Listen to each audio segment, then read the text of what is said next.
PMC ప్రేక్షకులకు జ్ఞానీభావ ప్రోగ్రాంకు స్వాగతం సుస్వాగతం. ఈరోజు మనం మాట్లాడుకోవాల్సిన టాపిక్ వచ్చి ఆచారాలు.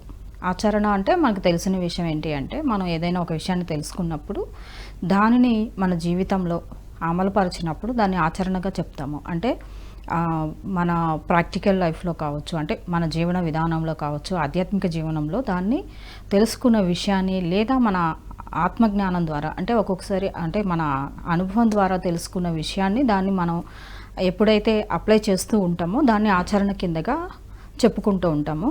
అలాగే ఆ ఆచరణ కాస్త ప్రతిరోజు పాటిస్తూ ఉన్నప్పుడు అది ఒక ఆచారంగా మారి అది కొన్ని సంవత్సరాలు తర్వాత మన నుంచి మన తర్వాత తరానికి అలాగే ఇంకో తరానికి అలా అందిస్తూ పోతున్నప్పుడు అవి ఆచారాలుగా మారుతున్నాయి. ఆ ఆచారాలు ఎంతవరకు మనకి ఇప్పుడు అవసరం లేని ఆచారాలని వదిలించుకోవడము, అలాగే కొన్ని ఏంటంటే ఆచారాలు కొన్ని దురాచారాలుగా మారిన విషయం కూడా అందరికీ తెలుసు. వాటి గురించి పెద్దగా మనకు అవసరం లేని విషయాలు, ఎందుకంటే అవన్నీ కాలం చెల్లిపోయాయి. అవన్నీ సాంఘిక దురాచారాలుగా ఉన్నప్పుడు ఎంతోమంది సంఘ సంస్కృతులు వాటి గురించి సమాజంలో పనిచేసి వాటిని, అంటే సతీ సహగమనం కావచ్చు, లేదు అంటే వితంతు వివాహాలు కావచ్చు, లేదు అంటే ఇంకా చెప్పాలి అంటే కొన్ని ఏరియాలో బస్వి లేదా జోగిని వ్యవస్థ, ఇలాంటివన్నీ కూడా దురాచారాలని వాళ్ళు మాన్పించడం అనేది జరిగింది. సో అయితే ఏంటంటే ఇక్కడ ఆచరణ గురించి ముందుగా మనం బాగా తెలుసుకుందాం. ఆచరణ అంటే ఏంటి అంటే, నా ఆత్మజ్ఞానం అంటే నేను నా జీవితంలో పొందిన అనుభవమే ఆత్మజ్ఞానంగా చెప్తారు. అలాగే నా లోపల నుంచి వచ్చిన జ్ఞానాన్ని నేను ఏదైతే అంటే నేను ధ్యానం చేయటం ద్వారా దానిలో ఉంచి నాకు ఒక ఇంట్యూషన్ రూపంలో కావచ్చు, ఇన్నర్ వాయిస్ ద్వారా కావచ్చు, లేకపోతే ఇంకే విధంగానైనా మాస్టర్స్ అందించే సందేశాల ద్వారా మనకి అవి లైఫ్లో ఉపయోగపడుతూ ఉన్నప్పుడు, వాటిని ఆచరిస్తూ ఉన్నప్పుడు ఎప్పటికప్పుడు మన ట్రాన్స్ఫర్మేషన్ జరిగిపోతూ ఉంటుంది. అయితే ఇక్కడ ఏంటి అంటే జ్ఞానం అనేది ఏంటి అంటే అది మన ద్వారా వచ్చేది జ్ఞానంగా చెప్పుకోవచ్చు. ఇతరుల ద్వారా అందించబడిందంతా కూడా విజ్ఞానమే అవుతుంది. ఎందుకంటే అది ఇప్పుడు నేను చెప్పేది మీకు అనుభవం ఉండదు, మీ అనుభూతి కాదు. ఇక్కడ నేను చెప్పేది ఏంటి అంటే నా అనుభవం, నా అనుభూతి ద్వారా చెప్తున్నాను. ఇది నా జ్ఞానం, కానీ మీకు అది విజ్ఞానంగా మారుతుంది. ఆ విజ్ఞానం ఏంటి అంటే మీకు నచ్చితే ఆచరించవచ్చు, లేకపోతే లేదు. కానీ ఇక్కడ జ్ఞానం అనేది మాత్రం మన లోపల నుంచి వచ్చేదాన్ని ఎప్పుడైతే అంటే నా జీవిత అనుభవం ద్వారా కావచ్చు, లేదా నా లోపల నుంచి వచ్చిన దాన్ని ఏదైతే నేను అప్లై చేస్తూ ఉంటానో, ఆచరిస్తానో దాన్ని మాత్రమే జ్ఞానంగా చెప్పుకోవాలి. అయితే ఇక్కడ ఏంటి అంటే చాలా ఆచారాలన్నీ కూడా మనకి అదంతా కూడా ఆచరణ కిందకు వస్తుంది. ఆ ఆచరణే ప్రతిరోజు అప్లై చేస్తూ ఉన్నప్పుడు ఇక్కడ ఆచారాలుగా మారుతున్నాయి కదా. సో ఆచారాలన్నీ కూడా ఏంటి అంటే చాలా వరకు మనం భయంతో అప్లై చేస్తూ వచ్చినాయే జరిగినాయి ఇంతవరకు. ఎందుకు అంటే అవన్నీ కూడా బలవంతంగా, అంటే అందరినీ క్రమశిక్షణలో పెట్టడానికే మొదలుపెట్టి ఉండొచ్చు, కానీ తర్వాత కూడా కొంతవరకు అవి మనం వదిలేసుకోవాల్సిన టైం వచ్చినప్పుడు వాటిని వదిలేయాల్సిందే. ఎందుకు అంటే అది ఇంతకు ముందు జీవితాలకు అవి సరిపోయి ఉండొచ్చు, కానీ ఇప్పుడు అంత అవసరం లేదు. ఎందుకంటే ఇక్కడ ఆత్మ పరంగా ఎదుగుతూ ఉన్నప్పుడు ఏంటి అంటే ప్రతి క్షణం ప్రతిరోజు నేర్చుకోవడంగానే ఉంటుంది ఇక్కడ. అంటే ఎప్పటికప్పుడు ఇంతకు ముందు రోజులాగా ఈరోజు ఉండకపోవచ్చు, అలాగే గత 10 ఏళ్ల క్రితం ఉన్న అనుభవాలు కానీ పరిస్థితులు కానీ ఏవి కూడా ఇప్పుడు ఉండవు. సో అంటే ఇక్కడేంటి మనం నిరంతరం మార్పు అనేది ఇక్కడేంటి అంటే ప్రపంచము కానీ లేదు అంటే లోకం కానీ నిరంతరం మారుతూనే ఉంటుంది. ఇక్కడ మనం చెప్పుకున్న అంటే నిరంతరం మార్పు అనేది సృష్టిలో జరుగుతూ ఉంటుంది. దాన్ని మనం ఇక్కడ యాక్సెప్ట్ చేస్తూ ఆ మార్పుకు అనుగుణంగా మనం మారుతూ ఉంటూ అంటే తెలుసుకున్న దాన్ని ఆచారంలో పెట్టడం. అంతేకాని ఇంతకుముందు ఏంటి అంటే ఎప్పుడో సంబంధించిన ఆచారాల్ని, అంటే ఇంకా చెప్పాలి అంటే కొన్ని ఆచారాల కిందకు వచ్చినాయి ఏంటంటే మనము పూజల పేరుతో, లేదు అంటే మొక్కుబడుల పేరుతో ఇంకా జంతుబలులు ఇవ్వటం అనేది కూడా ఒక ఆచారంగా చాలామంది ఫ్యామిలీల్లో అప్లై చేస్తూ ఉంటారు. సో దానివల్ల ఏమవుతుంది అంటే అది మనకి శాపంగా మారే అవకాశం ఉంది. ఎందుకంటే భూమి మీద పుట్టిన ప్రతి ప్రాణికి కూడా ఇక్కడ జీవించే హక్కు ఉంది. అంటే మనకి ప్రాణం పోసే హక్కు లేనప్పుడు దేన్ని చంపే హక్కు లేదు.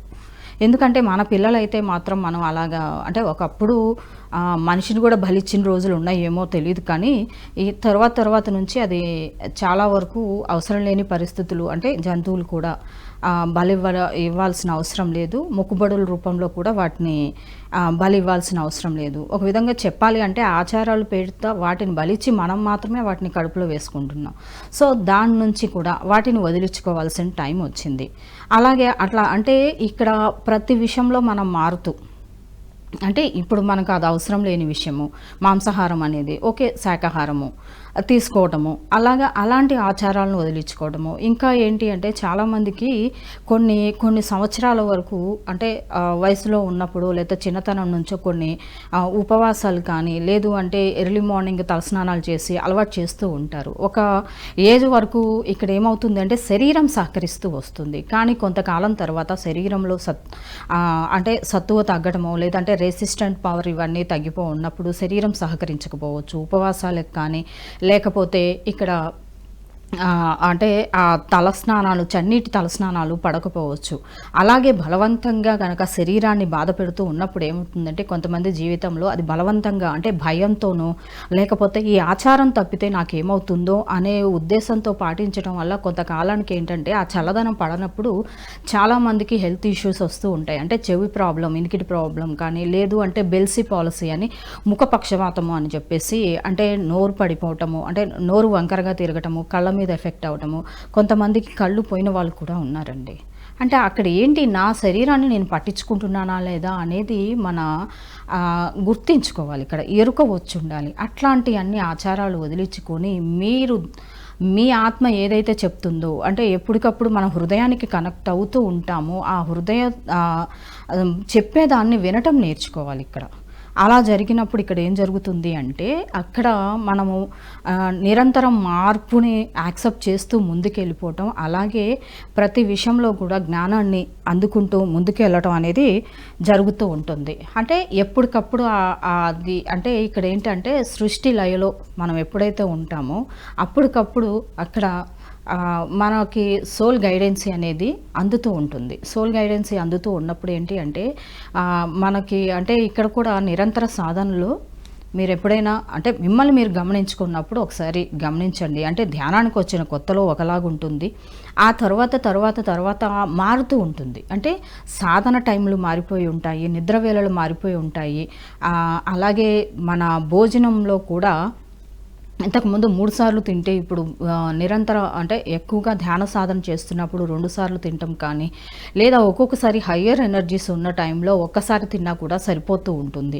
అలాగే నిద్ర వేళలో కూడా మార్పులు జరుగుతూ ఉంటాయి. అలా మార్పులు జరిగినప్పుడు ఇక్కడ ఏంటి అంటే ఎలాంటి కంగారు పడకుండా ఆ మార్పుని స్వీకరిస్తూ దానికి తగ్గట్టుగా మనము, అంటే ఇక్కడ ఏంటి మళ్ళీ మనసు పనిచేస్తూ ఉంటుంది అనమాట. మనసు పనిచేసినప్పుడు ఏంటంటే ఈ జరిగే మార్పులకు కంగారు పడటం, నిద్ర పట్టట్లేదు ఎందుకు, దానికి ఏంటి అంటే ఒక అవగాహన వచ్చి ఉండాలి. హయ్యర్ ఎనర్జీ ఉన్నప్పుడు ఒక్కొక్కసారి నిద్ర పట్టకపోవడం ఉండొచ్చు.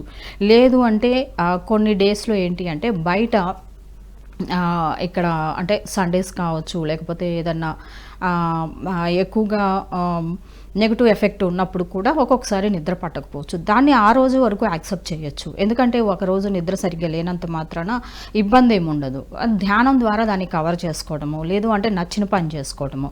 కానీ ఇక్కడ ఏంటి అంటే మనం ఎప్పటికప్పుడు ఆచరణలో ఏ విధంగా ఉంటే ఈరోజు నేను బాగుంటుంది అది ఆచరిస్తూ ఉండు. దానిని మళ్ళీ ఆ ఆచరణ కూడా ఇంకొకరి మీద బలవంతంగా రుద్దటం మాత్రం జరగకూడదు. ఇక్కడ నాకు నచ్చింది నేను ఆచరిస్తాను, నా జీవితానికి సంబంధించిన ఏ విషయమైనా నేను ఆచరిస్తాను, కానీ దానిని ఎదుటి వాళ్ళ మీద బలవంతంగా రుద్దుతూ వాళ్ళకి కొంతకాలానికి అలవాటు చేస్తే అది ఆచారంగా మారుతుంది. ఆ ఆచారం వల్ల మనం గమనించుకోవాలి, మనం సఫర్ అవుతున్నా మన చుట్టూ ఉన్న మన ఫ్యామిలీ మెంబర్స్ కానీ, లేదా అంటే మన పిల్లలు కానీ, లేదా అంటే ఇంకెవరన్నా కూడా ఇబ్బంది పడుతున్నారంటే దాన్ని మార్చుకోవాల్సిన అవసరం ఉంది అని అర్థం ఇక్కడ. సో అంటే ఆచారాలన్నీ కూడా ఎందుకు వస్తున్నాయి అంటే ఆచరణ ద్వారా వస్తున్నాయి, కానీ ఇక్కడ మనం ఎవరి మీద బలవంతంగా రుద్దకూడదు. మనకి సంబంధించిన ఆచరణ మనం మాత్రమే ఆచరించాలి ఇక్కడ. అది ముందుగా గుర్తుపెట్టుకోవాల్సిన విషయం. ఎందుకు అంటే నాకు నచ్చింది నా జీవితానికి అప్లై చేసుకుంటేనో, నా ధ్యాన సాధనకు వాడుకుంటేనో, లేదా ఇంకేదో బాగుంటుంది అనుకుంటేనే నేను మాత్రం ఆచరించాలి, కానీ ఏది కూడా బలవంతంగా రుద్దవద్దు. ఎందుకు అంటే నాతో నేను ఎమోషనల్గా ఫ్రీ అయినప్పుడు, లేదా అంటే నేను ఎన్నో విషయాల్లో నాతో పాటు అంటే నా చుట్టూ ఉన్న వాళ్ళకి నేను ఆ స్వేచ్ఛను ఇచ్చినప్పుడు, లేదా అంటే నేను ఎవరిని కూడా బలవంతం పెట్టనప్పుడు మాత్రమే మళ్ళీ నాకు ఆ స్థితి లభిస్తుంది. అది గుర్తుపెట్టుకోవాలి ప్రతి ఒక్కళ్ళు. అంతేగాని మనం ఎవరిని కూడా ఇబ్బంది పెడుతూ, అలాగే బాధ పెడుతూ కూడా ముందుకెళ్లాల్సిన అవసరం లేదు ఇక్కడ. ఆచరణ అనేది అంత అంటే గుర్తుపెట్టుకోవాల్సిన విషయంగా ఉండాలి. అంటే ఎప్పటికప్పుడు ఎరుకలో ఆచరిస్తూ ఉండాలి. అంటే మనం ఎట్టి పరిస్థితుల్లో కూడా కామన్ సెన్స్ మిస్ అవ్వకూడదు. ఇక్కడ ఏం జరుగుతూ ఉంటుందంటే మనకి ప్రతి ఒక్కరికి కూడా ఆత్మ సాధన అంటే మన ఆత్మ ప్రయాణంలో ఏం జరుగుతుంది అంటే మనసుకి అహానికి హృదయానికి మధ్య ఎప్పుడు ఘర్షణ జరుగుతూనే ఉంటుంది. హృదయం ఎప్పుడు కూడా ప్రేమను పంచడానికి, అలాగే క్షమించడానికి సిద్ధంగా ఉంటుంది. కానీ అహం అలా ఒప్పుకోదు. అహం ఎప్పుడు కూడా మనకి నచ్చిన దాన్ని ఇది కరెక్ట్ అని సరిచేయటానికే ప్రయత్నం చేస్తూ ఉంటుంది. సో అందుకనే బలవంతంగా రుద్దాలో, లేదా అంటే నేను సరిగ్గా ఉన్నాను, నేను ఎప్పుడు పర్ఫెక్ట్గా ఉంటాను, ఇలాంటివి నమ్ముతూ ఉంటుందన్నమాట. సో అలా ఉంటున్నప్పుడు ఏంటి అంటే బలవంతం చేయటము అలాంటివి ఉండొచ్చు. అందుకనే ఆచారాలు పాటించేటప్పుడు మనం ఇష్టపూర్వకంగా పాటిస్తున్నామా, భయంతో పాటిస్తున్నామా? ఎందుకంటే పరమాత్మకి అందరూ సమానమే. ఇక్కడ ఏ దేవుడు అంటే మనల్ని శిక్షించడం అనేది ఉండదండి.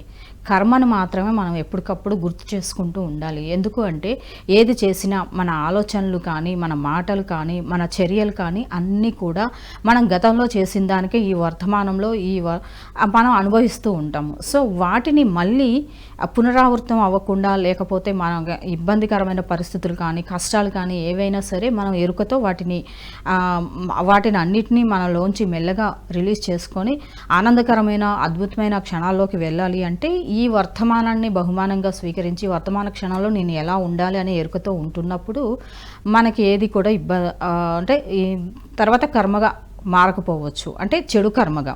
సో అలా ఉంటున్నప్పుడు ఇక్కడ ఏంటి అంటే మనం ఎంత ఎరుకతో ఉండి వాటిని అన్నిటినీ ఆచారంగా మార్చి ఎవరి మీద రుద్దకుండా ఉండటం అనేది. ఎందుకు అంటే ప్రతి క్షణం మనం ఎలాగా ఆత్మ ప్రయాణానికి వచ్చామో అందరూ కూడా ఆత్మస్వరూపులే. ఎవరి ప్రయాణం వాళ్ళకు ఉంటుంది, ఎవరి ఒప్పందాలు వాళ్ళకు ఉంటాయి. ఎవరిని కూడా మనం బలవంతంగా ఇది పాటించాల్సిందే, అది పాటించాల్సిందే అని ఒక ఆచారంగా అలవాటు చేయకుండా ఉండటం నేర్చుకోవాలి. ఎందుకు అంటే గతమంతా కూడా అలాగే జరిగింది. నేను రీసెంట్గా అనుకోకుండా కొంతమంది అంటే ఒక చోట క్లాస్కి వెళ్ళి వెళ్తున్నప్పుడు చాలామంది ఆడవాళ్ళందరూ కలిసి ఎక్కడికో వెళ్తుంటే వీళ్ళందరూ హిమాలయాలకు వెళ్తున్నారా లేకపోతే ఏదో ఒక జర్నీ అయితే పెట్టుకున్నారు. అంటే ట్రైన్ జర్నీ దగ్గర అడిగాను, ఏంటంటే ఎక్కడికి వెళ్తున్నారు అన్నప్పుడు వాళ్ళంతా బెంగళూరు ఒక స్పిరిచువల్ ప్రోగ్రామ్కి వెళ్తున్నాను అని చెప్పారు. హ్యాపీ, ఓకే అండి, ధ్యానం చేస్తారా అని అడిగాను. ధ్యానం కాదమ్మా, మేము జ్ఞానం తీసుకుంటాం అంది. అదేంటి అంటే నన్ను నేను తెలుసుకోవటమే అని ఆవిడ సమాధానం చెప్పారు. అంటే రమణ మహర్షి ఏది చెప్పారు అలాగే మనల్ని మనం తెలుసుకోవటం అన్నారు. బాగుంది. అయితే నేను కూడా ఇప్పుడే ధ్యానం క్లాస్కి వెళ్ళొస్తున్నాను. అంటే ధ్యానము ఎవరిని వారిని ఉద్ధరించుకోవటము, జ్ఞానం అయితే మనల్ని మనం తెలుసుకోవటం అన్నారు. అది ఓకే. అయితే ఈ రోజుల్లో ధ్యానం సాధ్యం కాదు, ఈ యుగంలో ధ్యానం సాధ్యం కాదు అని వాళ్ళకి నేర్పించబడిందని ఆవిడ చెప్తుంది. ఎందుకు సాధ్యం కాదండి? ప్రతి యుగంలో ప్రతి చోట ఎంతోమంది యోగులు వచ్చారు, ఎన్నో ధ్యాన సాధనలు చేసి వెళ్ళారు. కానీ ఇప్పుడు ఏంటి అంటే అలా చెప్పడం వల్ల ఇక్కడ ఏంటి అంటే వాళ్ళ సోళ్ళు రెడీగా ఉన్నా కూడా వాళ్ళు ధ్యాన సాధనకి మళ్ళీ ఈ జన్మంతా వేస్ట్ చేసుకోవాల్సిన పరిస్థితి వస్తుంది అనే ఒక ఆవేదన వచ్చింది నాకు. ఎందుకు అంటే అది తెలియకుండానే జ్ఞానం అంటాము, సరే జ్ఞానం తెలుసుకుంటున్నాం, మరి ధ్యానం ద్వారా కూడా ఇక్కడ జ్ఞానం వస్తుంది.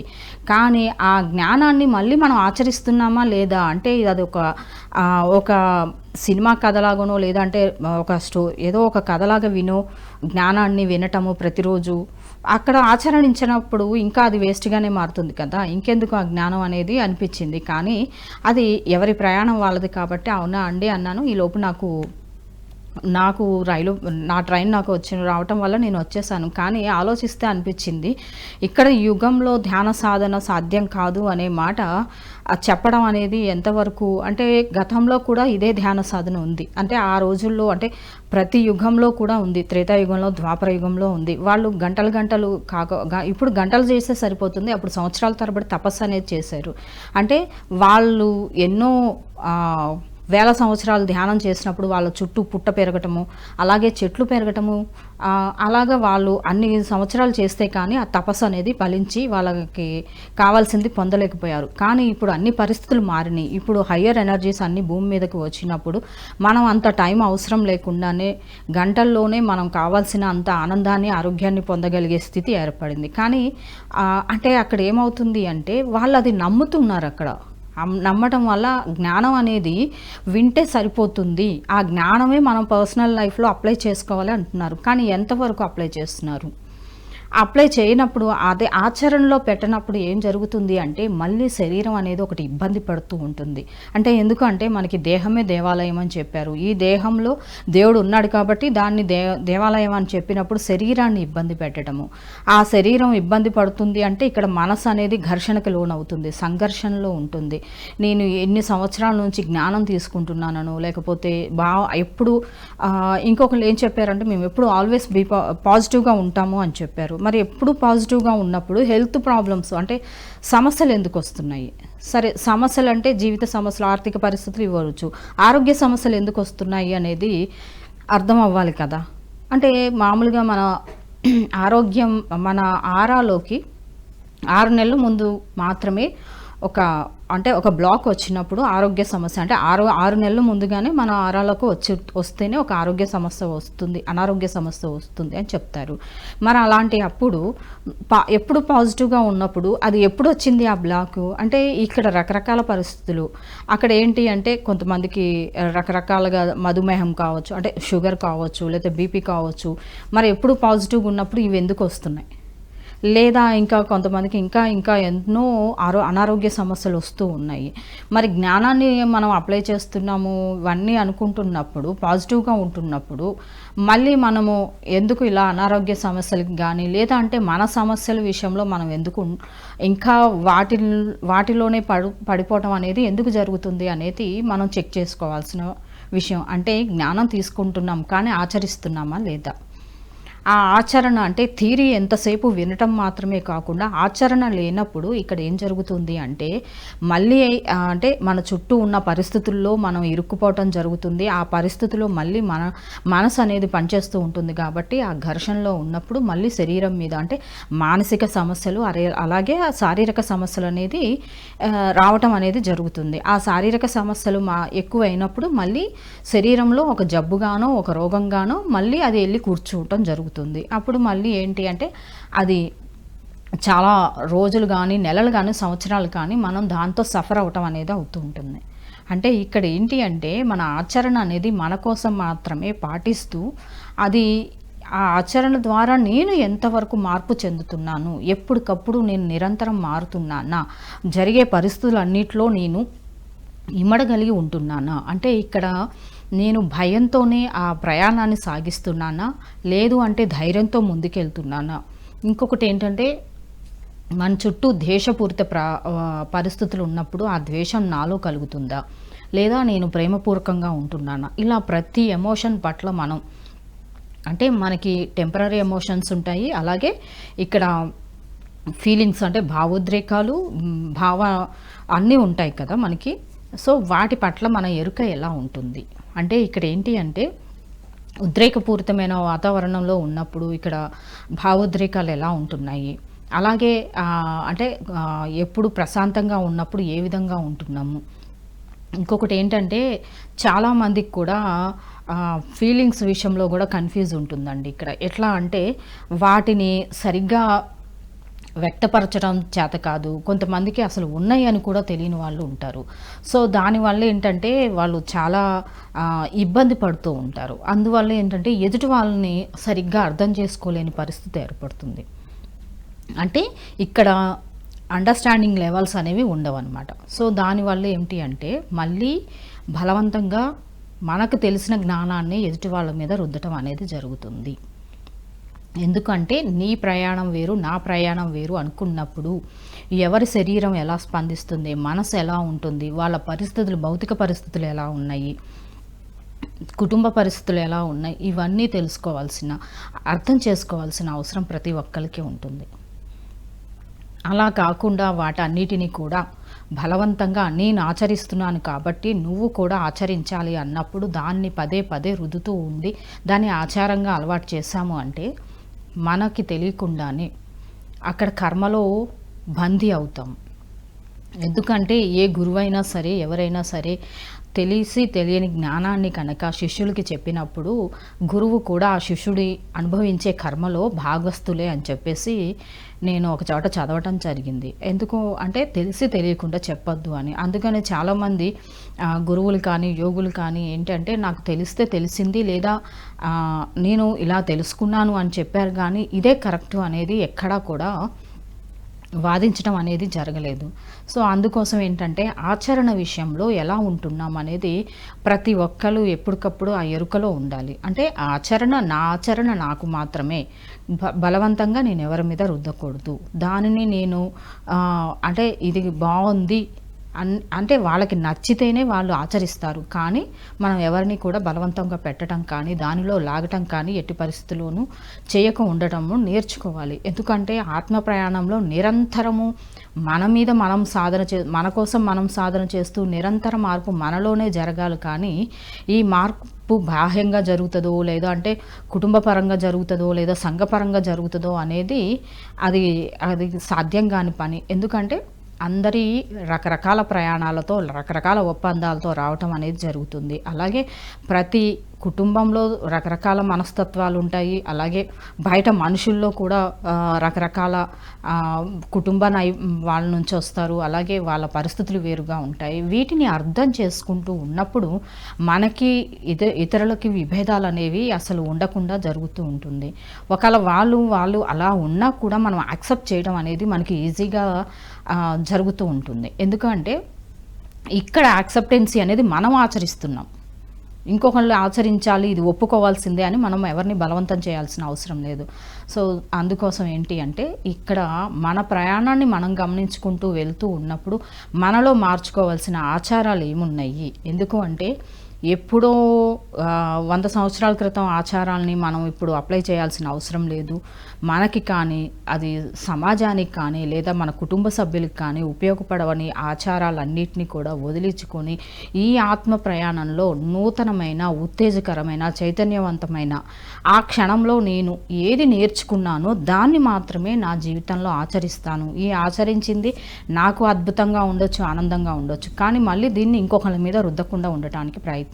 అది చెప్పొచ్చు, మనం చెప్తే వాళ్ళకి నచ్చిందా వాళ్ళు ఇష్టపూర్వకంగా దాన్ని ఆచరించవచ్చు. అంతేకాని అయ్యో నాకు బాగుంది కదా, ఇది చేస్తే బాగుండు, అది చేస్తే బాగుండు అని మళ్ళీ మనం ఎవరిని కూడా ఇక్కడ బలవంత పెట్టడం అనేది మానుకోవాల్సిన పరిస్థితి. అంటే దాన్ని ఆచారంగా మార్చొద్దు. ఎందుకు అంటే మనకి ఎంతోమంది యోగులు, గురువులు ఎంతోమంది ఉన్నారు. దేనిని కూడా కొంతమంది ఏమన్నా అంటే ఆ రోజుల్లో పరిస్థితులకి నేర్పించాల్సి వచ్చింది, కానీ సరి అయిన ఆత్మజ్ఞానం ఉన్న గురువులు వాళ్ళు శిష్యులు ఎవరైతే ఉన్నారో వాళ్ళంతా కూడా వచ్చేంత వరకు, అంటే సరి అయిన మార్గంలో వచ్చేంత వరకు ఓపికగా ఎదురు చూశారు, కానీ ఎవరిని కూడా బలవంతంగా రుద్దపడలేదు. అంటే అనొచ్చు మీరు గురుకులాల్లో ఇలా నేర్పించారు కదా, అలా నేర్పించారు కదా. గురుకులాల్లో వచ్చింది ఎందుకు అంటే వాళ్ళు ప్రాపంచిక జీవితంలో ఒక విద్యను అభ్యసించడం కోసం, కొన్ని విద్యలు నేర్చుకోవడానికి వచ్చిన వాళ్ళ కోసం వాళ్ళు నేర్పించారు. కానీ ఆత్మ విద్య కోసం వచ్చిన వాళ్ళని ఎవరు కూడా ఇక్కడ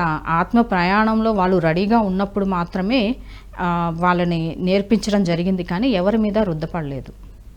అలాగా దాదాపు యోగులందరూ కానీ గురువులందరూ కానీ అలాగే పాటించడం అనేది జరిగింది. అంటే అక్కడ శిష్యుడు రెడీగా ఉన్నప్పుడు మాత్రమే ఆ గురువు ముందుకెళ్ళటం జరిగింది, కానీ బలవంతంగా మాత్రం ఎవరిని కూడా ఆత్మ ప్రయాణంలోకి అంటే లాగటం కానీ లేదా అంటే బలవంతంగా రుద్దటం కానీ చేయలేదు. సో అలాంటివన్నీ ఆచరణలో గనక మనం పెట్టినప్పుడు ఏమవుతుంది అంటే దాన్ని అర్థం చేసుకుంటారు ప్రతి ఒక్కళ్ళు. అంటే మనకి తెలిసింది మనం ఆచరిస్తూ ఆ ఆచరణకి ప్రతిరూపంగా ఉన్నప్పుడు ఇక్కడ ఏమవుతుంది అంటే ప్రతి ఒక్కళ్ళు దాన్ని ఆచరించడం మొదలు పెడతారు. కానీ గుర్తుపెట్టుకోవాల్సిన విషయం ఏంటంటే మళ్ళీ ఎప్పటికప్పుడు మారుతున్న దాన్ని గమనించాలి, దాన్ని ఆచారంగా మార్చొద్దు. ఎందుకు ఆచారంగా మార్చొద్దు అంటే కొంతకాలానికి ఆ ఆచారం ఇంకొకరికి బాధ కలిగించే విషయంగా మారచ్చు. అంటే అక్కడ మళ్ళీ పరిస్థితులు మారిపోయి ఉండొచ్చు, కాలం మారిపోయి ఉండొచ్చు. లేదు అంటే అక్కడ మొత్తం అంటే భౌతిక పరిస్థితులు కావచ్చు, ఇంకా ఏ పరిస్థితులైనా మనుషుల మనస్తత్వాలు కావచ్చు, తరం మారిపోయి ఉండొచ్చు. అలాంటి వాటిని ఏంటి అంటే కొత్త తరం దాన్ని ఒప్పుకోకపోవచ్చు. ఇలాంటి ఆచారం ఏంటి అనేది. కొన్ని అయితే మూఢనమ్మకాలుగా కూడా మారిపోయిన విషయాలు చాలా ఉన్నాయి. అక్కడ మనకి మనం సరిచేసుకోవాల్సిన విషయాలు ఉన్నాయి. ఎందుకంటే ఆచారాల వల్ల మనం ఏమవుతామంటే, కొంతమంది అంటారు ఇది క్రమశిక్షణగా ఉంటుంది అని. క్రమశిక్షణ అనేది ఎంతవరకు ఉంటుంది? క్రమశిక్షణ అనేది బలవంతంగా రుద్దబడుతుంది. కానీ స్వీయ క్రమశిక్షణ అనేది ఎలా ఉంటుంది అంటే, మనల్ని మనం మార్పుకి ముందుకు తీసుకువెళ్ళటానికి, మనల్ని మనం ఎప్పుడూ ఆనందంగా ఉంచటానికి మనం ఎలా ఉండాలనేది మనకి నేర్పిస్తూ ఉంటుంది. అలా కాకుండా ఇక్కడ ఏంటి అంటే పరిమితిలో పడిపోతాం. అవే పదే పదే ఆచరిస్తూ ఆచారాలుగా మారినప్పుడు ఏమవుతుందంటే, ఇక్కడ ఆ పరిమితిలో ఉండి అదే మనము నిజమని వాస్తవాన్ని నమ్ముతూ ఉంటాం. అలా కాకుండా ఎప్పటికప్పుడు ఆ ఆచారంగా మార్చకుండా ఆచరణ అప్లై చేసాము ఆ రోజు వరకు, లేదా కొంతకాలం వరకు మాది అవసరమైంది ఆచరణలో పెట్టాలి. అంటే ఇక్కడ వినేసి దాన్ని ఎవరికో చెప్పేసి దాన్ని బలవంతంగా వాళ్ళకి మార్చే బదులు ఇక్కడ మనం ఆచరించి చూపించి ఆచరణలో మనం ఎలాగున్నాము అంటే ఆ ప్రయాణంలో ఆచరించే దాని పట్ల ఆరోగ్య విషయమా, ఆనందమేనా, లేదంటే సంపద విషయంలోనా, లేదు అంటే సంతృప్తికరమైన జీవితం విషయంలోనా అనేది మనం చూపించకుండా ఉండాలి. మన ఆచరణ మనకి అది ఉంటుంది. అంటే ఇక్కడ నాయకులు కావచ్చు, లేదు అంటే కుటుంబాల్లో పెద్దలు కావచ్చు, లేదు అంటే కొంతమంది ఎక్కడైనా ఉద్యోగస్తులు కావచ్చు, ఏదైనా సరే వాళ్ళు మాత్రమే ఆచరించి చూపించినప్పుడు అక్కడ ఏం జరుగుతుంది అంటే అక్కడ కొత్త అంటే నూతన ఉత్సాహవంతమైన పరిస్థితుల్ని మనము ఎప్పటికప్పుడు మన చుట్టూ ఉన్న వాతావరణాన్ని ఆనందంగా, ఆరోగ్యంగా లేదా అద్భుత క్షణాల్లో ఉంచగలిగే పరిస్థితి ఏర్పడుతుంది. అంటే మన ప్రెజెన్స్ అనేది ఎలా ఉంటుందంటే మన చుట్టూ ఉన్నవాళ్ళు మనం ఉన్నాము అంటే ఆనందంగా ఫీల్ అవ్వగలిగే పరిస్థితి తీసుకురావాలి ఇక్కడ. అంతేగాని అబ్బా ఎందుకు వచ్చారురా బాబు వీళ్ళు అనే పరిస్థితి. అంటే ఇక్కడ ఆచారాలన్నీ కూడా బలవంతంగా రుద్దబట్టడం వల్ల అంటే అన్నీ కాకపోవచ్చు కానీ కొన్ని అయినా సరే ఎవరికి వాళ్ళు చెక్ చేసుకోవాలి. ఇక్కడ నేను ఎవరినో విమర్శించడానికి కాదు ఇక్కడ చెప్పింది. అక్కడ భయంతోనో లేకపోతే పాపము ఇది పాటించకపోతే ఒకటే భగవంతుడు ఎవరిని శిక్షించడండి. మనం తెచ్చుకున్న కర్మ మాత్రమే ఇక్కడ గుర్తుపెట్టుకోవాల్సింది. మనం చేసుకున్న కర్మ మాత్రమే. ఆ కర్మ మాత్రం ఎవరూ తప్పించుకోలేని విషయము. కొంతకాలం వరకు మనం మూడో పరిధిలో ఉన్నంత వరకు ఆ కర్మ అనేది మనం అనుభవిస్తాము. ఎప్పుడైతే మనం జ్ఞానాన్ని ఆ కర్మ గురించి రియలైజేషన్ వస్తుందో ఆ కర్మ నుంచి మనం బయటికి రావటం అనేది జరుగుతుంది. అంతేగాని ఆ భగవంతుడు శిక్షిస్తాడు, ఈ భగవంతుడు శిక్షిస్తాడు అందరికీ సమానం ఉన్నప్పుడు నీ పరిస్థితిలో నువ్వు ఉండాలి కానీ నాకు సంబంధం ఏంటి అని మనం అడిగితే చెప్తాడేమో తెలీదు. అలా ఉంటుంది. సో అందుకోసం ఏంటంటే ఆచరణ అనేది మన జీవితంలోనే ఎంతవరకు ఆచరించాలి. ఆ ఆచరణలో మళ్ళీ ఇక్కడ మనల్ని మనం గమనించుకోవాల్సింది ఏంటంటే దీనిలోకి ఎవరిని బలవంతంగా లాగి వాళ్ళ మీద రుద్ది దాన్ని ఆచారంగా మార్చొద్దు. నాలో ఉన్న ఆచారాలు ఏంటి, నేను ఎంతవరకు వాటిని నేను ఒకటే అండి, నా శరీరం ఇబ్బంది పడుతుందా, నా జీవితంలో నేను ఇబ్బందులు పాలవుతున్నానా, లేదా నా కుటుంబ సభ్యులు ఇబ్బంది పడుతున్నారా, ఇది మాత్రం ప్రతి ఒక్కరు చెక్ చేసుకోవాలి. మాస్టర్ అనేవాళ్ళు లేదా ధ్యాన సాధకులు ఏంటి అంటే మన చుట్టూ ఉన్న పరిస్థితుల్లో మనం ఇబ్బంది పడకుండా, అంటే మనం బాధపడుతున్నా మన కుటుంబ సభ్యులు బాధపడుతున్నా అది మనం సరి అయిన సాధన చేయట్లేదు. అంటే మనం ఎవరిని ఇబ్బంది పెట్టకూడదు, మనం కూడా ఇబ్బంది పడకూడదు. సో వాటిని మార్చుకోవాల్సిన అవసరం ఉంది. ఇక్కడ ఏంటి అంటే మన ధ్యాన సాధనలో వెళ్తున్న కొద్దీ మన గుణాలు ఎలా మార్చుకుంటామో మన ప్రవర్తన కూడా మార్చుకోవాల్సి ఉంటుంది, మన అలవాట్లు మార్చుకోవాల్సి ఉంటుంది. ఇవన్నీ కూడా ధ్యాన సాధకులకి ప్రతిసారి కూడా కొత్తగా తెలుస్తూ ఉంటుంది. అంటే నేను కొంతకాలం నుంచి ధ్యాన సాధనలో ఉన్నాను, కొన్ని సంవత్సరాల నుంచి ధ్యాన సాధనలో ఉన్నాను, కానీ ఇక్కడ ఆచరణ ఏంటి, నేను 10 ఏళ్ళ నుంచి ధ్యానంలో ఉన్నాను, ఆ ఆచరణ ఎంతవరకు నేను పాటిస్తున్నాను, నేను తెలుసుకున్నాను నా లోపాల నుంచి వచ్చిందే నేను పాటిస్తున్నానా లేదా. నేను ఈ మధ్యకాలంలో ఒక సాధకుడిని అడిగాను అనమాట, మీరు ఎరుక ఎంతవరకు వచ్చింది, ఎలా ఉన్నారు అంటే సడన్గా ఒక ఆన్సర్ వచ్చింది. ఏంటి అంటే అటాచ్మెంటు డిటాచ్మెంటు బ్యాలెన్స్ అదే అటాచ్మెంట్ ఉండాలి, అన్నిట్లో ఉండాలి, డిటాచ్మెంట్. సరే బాగుంది, మీరు ఎమోషనల్గా బ్యాలెన్స్ అవుతున్నారా, ఇంతకుముందు మీరు అంటే ఇప్పుడు ఇంత 40 సంవత్సరాలు వచ్చింది. 10 ఏళ్ల క్రితం ఎలా ఉన్నారు? 20 ఏళ్ల క్రితం ఎలా ఉన్నారు? ఇప్పుడు ఎలా ఉన్నారు? అవే ఆరాటాలు ఉన్నాయా? అవే ఇంబాలెన్స్డ్‌గా ఉన్నారా? ఏమన్నా గుర్తించారా అంటే లేదు అన్నారు. మరి దాదాపు 10, 12 ఇయర్స్ నుంచి ధ్యాన సాధన చేస్తున్నప్పుడు ఈ ఎరుక రానప్పుడు అలాగే అంటే ఆ ఆందోళన కానీ, ఆ టెన్షన్ గానీ అంటే అది ఉన్నప్పుడు ఆ మార్పు అది ఒకటి నాలో ఉన్నది అని గుర్తింపు రానప్పుడు మనము అన్ని సంవత్సరాలు ధ్యాన సాధనలో మనం ఇంకా ఏం ఆచరణలో పెడుతున్నాం? అంటే లోపల నుంచి రావాలి కదా! ఒక జ్ఞానం వస్తుంటది. నేను 10 ఏళ్ల నుంచి లేదా ఒక చిన్నప్పటి నుంచి నాలో ఒక యాంగ్జైటీ ఉంది. లేదా టెన్షన్ ఉంది. దీని ద్వారా నేను చాలా సార్లు ఇబ్బంది పాలవుతున్నాను అన్నప్పుడు దాన్ని మార్చుకోవాలి.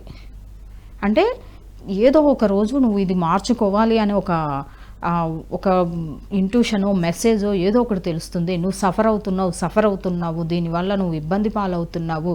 ఈ టెన్షన్ వల్లే నీ కుటుంబ సభ్యులను కూడా ఇబ్బంది పెడుతూ ఉంటావు. ఎందుకంటే వాళ్ళు చెప్పుకోండకపోవచ్చు. అక్కడ అంటే ప్రయాణాలుంటే సడన్‌గా ఇంట్లో అందరినీ టెన్షన్ పెట్టొచ్చు. లేదు అంటే తన జాబ్ చేసే దగ్గర కావచ్చు, అందరిని టెన్షన్ పెడుతూ ఉండొచ్చు. అప్పుడు ఇక్కడ తెలియాలి కదా! నా టెన్షన్ వల్ల నా చుట్టూ ఉన్నవాళ్ళు కూడా ఇబ్బంది పడుతున్నారు అంటే, లోపల నుంచి ఎప్పుడైతే గుర్తిస్తూ వస్తామో, అప్పుడు దాని నుంచి మారాలి అనేది ఒక ఇంట్యూషన్ రూపంలో రావచ్చు, ఒక మెసేజ్ రూపంలో రావచ్చు. దాన్ని అప్పుడు ఆచరించాలి.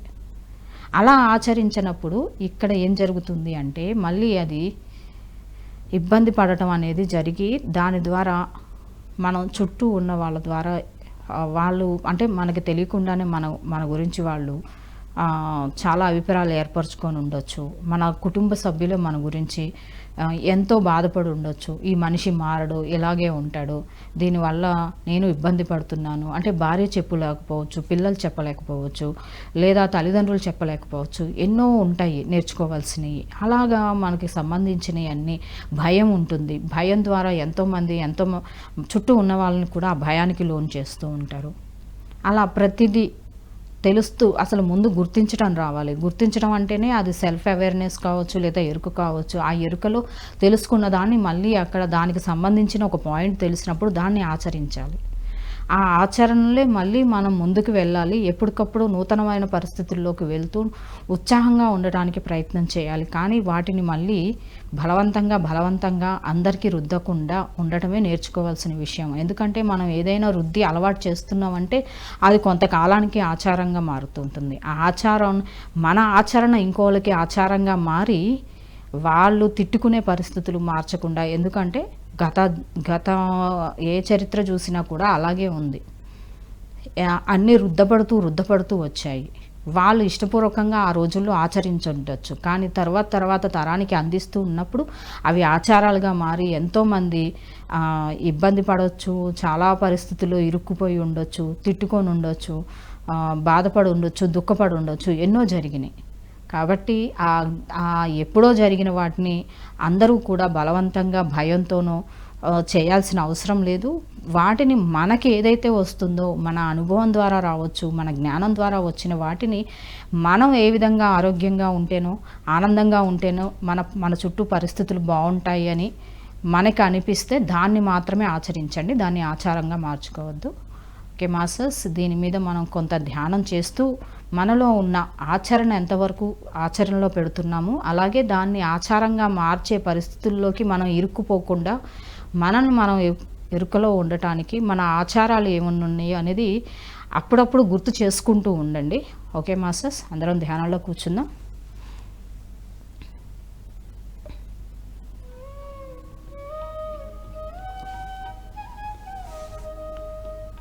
హాయిగా కూర్చుందాం, ప్రతి శ్వాసను గమనిస్తూ.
చివరి ఒక్క నిమిషం హాయిగా కూర్చున్నాం.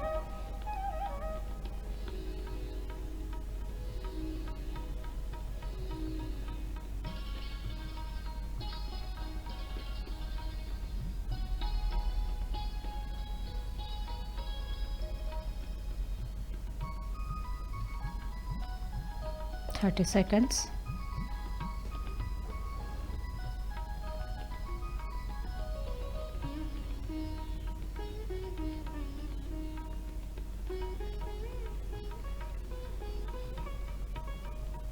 20 seconds.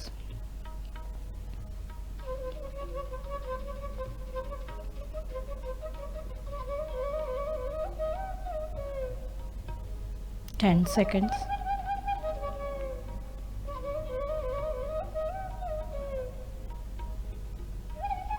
5 seconds.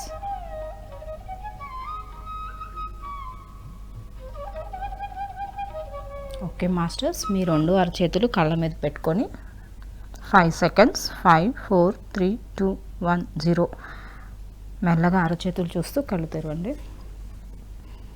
ఓకే అండి, ఈ అవకాశాన్ని ఇచ్చిన పిఎంసి వాళ్ళకి, అలాగే గురువుగారైన బ్రహ్మర్షి పితామహ పత్రి గారికి నా హృదయపూర్వక ధన్యవాదాలు.